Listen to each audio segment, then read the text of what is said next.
Hi, I'm Amanda Skelton, an independent Stampin' Up demonstrator. Today I'd like to show you how to make this shaker card. So, I don't know if you can see there. So just use some sequins in order to make it a shaker card, and it's quite nice for younger children to receive a card like this, or a family that's got children. It just adds a bit of detail. It's not that complicated to make, so I just thought I'd show you how to do this. So what you'll need is a piece of Whisper White cardstock for the base, and that is basically half a piece of A4, so that measures 8 1/4 inches by 5 7/8 inch, and it's scored in half. And then you'll want a piece of card that's going to be your picture background, and that is 3 3/4 inch by 5 inches. And then you'll need another piece of card in order to cut out the border. So again, I would probably say that needs to be at least, say 4 inches by 5 1/4 inches, so that you've got a bit of overlap to do your sort of frame. So what I've used here, I've got Snowman Season. Now I don't know that this is actually still current, but there is another snowman one that's in the catalogue at the moment. I forgot what it's called now. So you could use the alternate snowman bundle, but you could do this with anything. You could do it with like Father Christmas or Christmas trees and the reindeers. So you could do it with anything really. It's more the technique that I'm trying to show you today. So what else you'll need is one of these little cellophane packets. Often use these in order to protect your cards, and maybe if you sell your cards or either on craft fairs or send them to customers, then these are what you'd normally use, little cellophane envelopes, and we're going to use that in order to be the pocket to put your sequins in. What I'm also using is the rectangle stitched framelets, and in order to make the border, I'm going to use 2 of the different edges, and I'm using the largest rectangle and the 3rd largest, and that gives me a really nice width of frame to frame our picture. So we'll do that in a minute when we get the big shot out, cut and emboss. So, okay, so we've got our base. So the first thing to do is do our detail for our picture. So you've got your cut piece here. I ummed and ahed about how I would do a white snowman on a background. So there's many ways you could do it.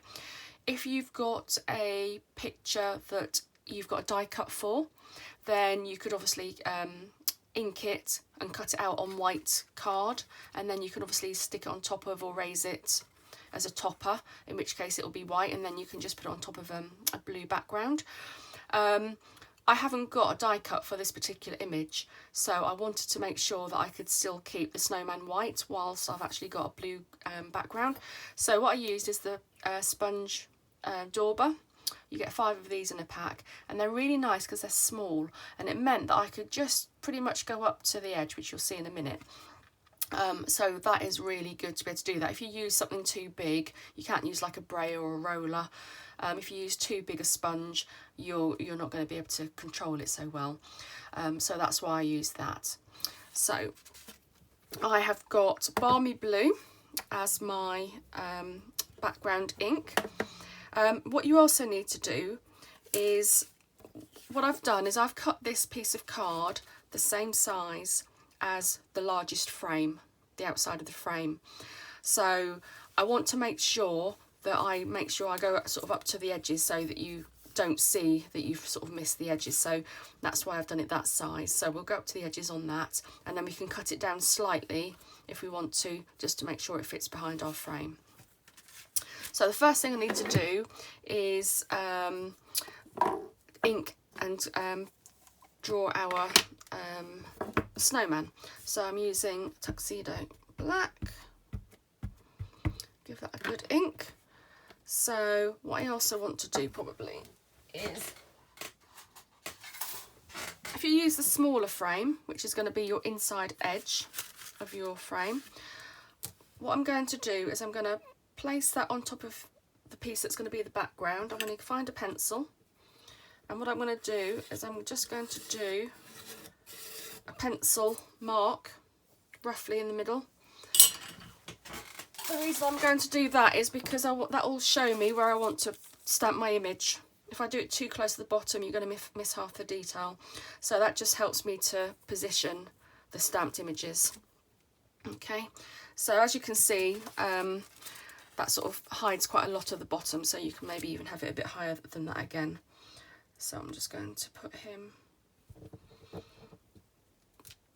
there. Oh, I've actually got a problem with this stamp, it doesn't always stamp properly, so I just give it a little push from behind. Okay, and then we can do the Let It Snow afterwards once we've done the background. Okay, so we can use our Balmy Blue Ink and our little dauber. Now, I don't know if you've done anything with inks before, but what I suggest you do is just do that and just dab it off a little bit there. Start from the edges because it'll obviously always be stronger colour when you first ink your dauber. So just sort of dab it off and then start from the outside and then bring it in. And as you can see, I can control it quite well around the outside detail. Don't forget you need to go around to the edges because you might see that slightly. So you just want to gently working in little circles. And although when you're first doing this, you think, oh God, that looks not very good. But once you've actually got it with the image, it just looks like quite a nice sort of sky scene. So don't be too worried about how perfect it looks. Because once you've got your images, it doesn't show as badly as you think it does, and you'll always be your own worst critic anyway. And if you add on your layers, then you can even out most of the irregularities.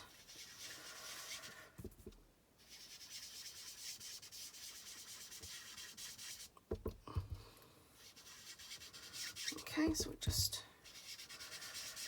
do all of this going round.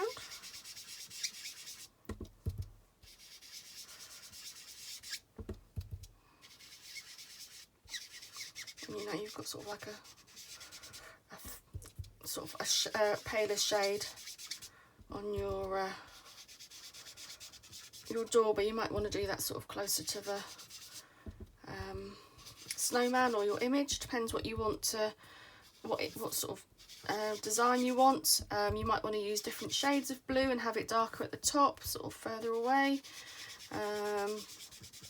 But because it's got quite a lot of detail on this, I thought, well, don't think you need to do too many colours on this.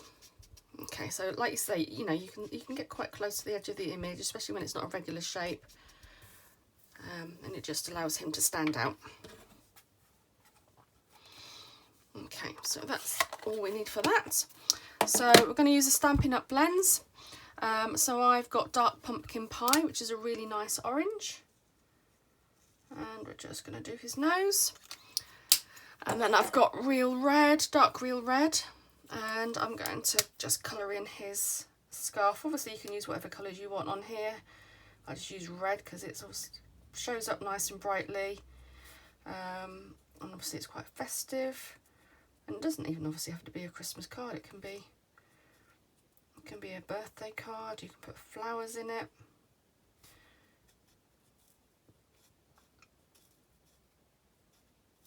And we'll do his hat as well to match his scarf.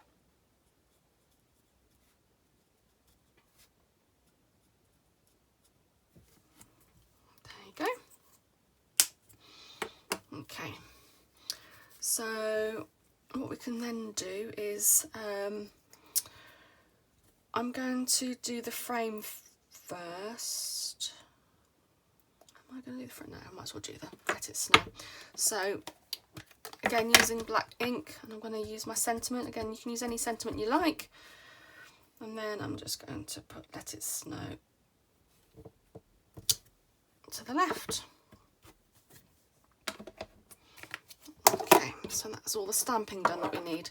So now we need to make the frame. So just put that to the side a minute. And then we'll cut out the frame.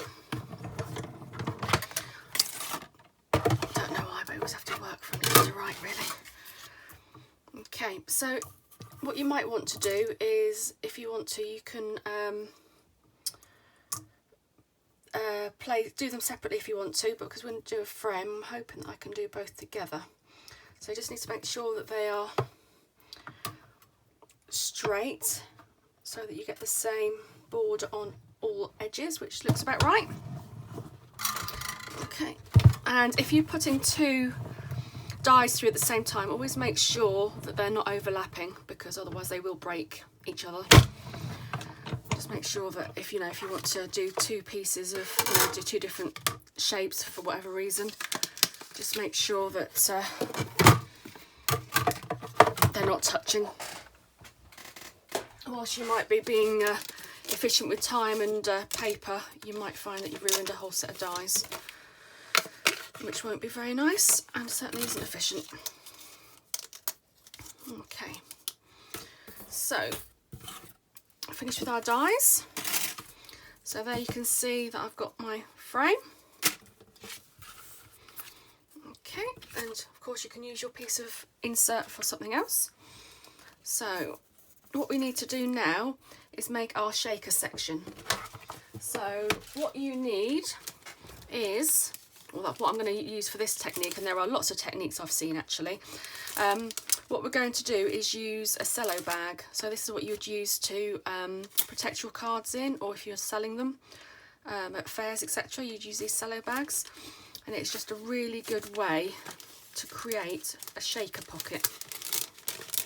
So you want to put your stamped piece of card in there, push it to both the edges really nice and tight, so make sure it goes right down to the bottom so it doesn't give gaps for the sequins to come out. And I'm going to use these beautiful snowflake sequins. Hopefully if you can see those, they're beautiful, sort of iridescent. I can see pinks and whites and silvers. So we're going to use those. So what I'm going to do first of all is I'm going to make a pocket. So I'm going to glue up this edge. And you want to make sure it's nice and tight so that you haven't got too much gap there. And then I've got a nice pocket there. So what you want to do is pour into some sequins to the front of the pocket. And put in as many as you like.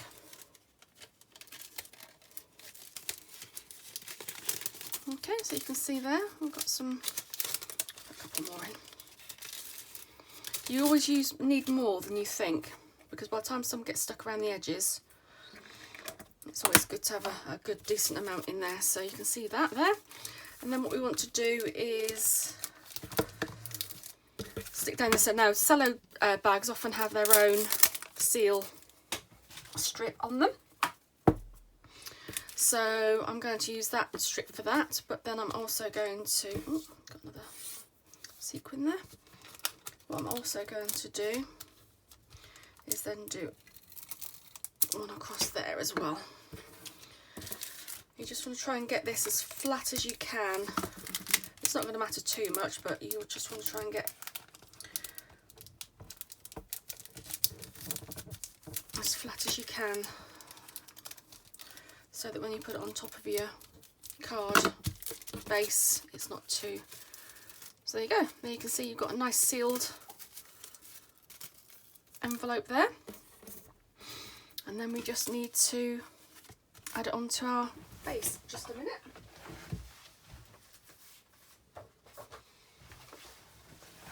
Find our base again. So you just make your base. And then we're just going to sellotape, just make sure that all your edges are stuck down nicely so that it doesn't stand too far up off of the base of the card. Okay, all 4 edges done. So then you just want to centre it on your card base, just probably about there. Okay, and then you can just put your frame over the top. Actually, what I remember I did now on a previous one is after I'd inked the base, I cut it down just tiny, a slight amount, just so that it came within the frame, because as you know we started with the same size as the frame, so it's going to be right up to the edges. So if you want a bit of a neater finish, actually it's probably a good idea to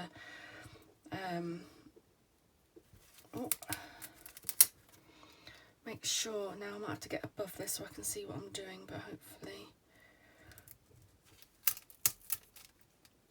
Alright, let's start with the top.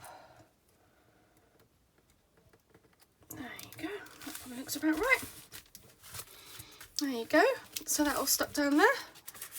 And then you've got your shaker in there. It stands up a little bit, but it's quite nice to have a bit of a 3D effect, but it's all sealed. Your sequins aren't going to come out. And there you have your nice shaker card. Like I said, you can do it with anything. It doesn't have to be Christmas, it can be for birthdays or whatever. So that is, that's it for today, really. Hope you enjoy it. I hope if you've got grandchildren or children that might like a card like this, hopefully it gives you a bit of inspiration to make them a really nice Christmas card this year. If you're interested in looking or buying any of the products, you can find them at amandascraftedcards.stampinup.net.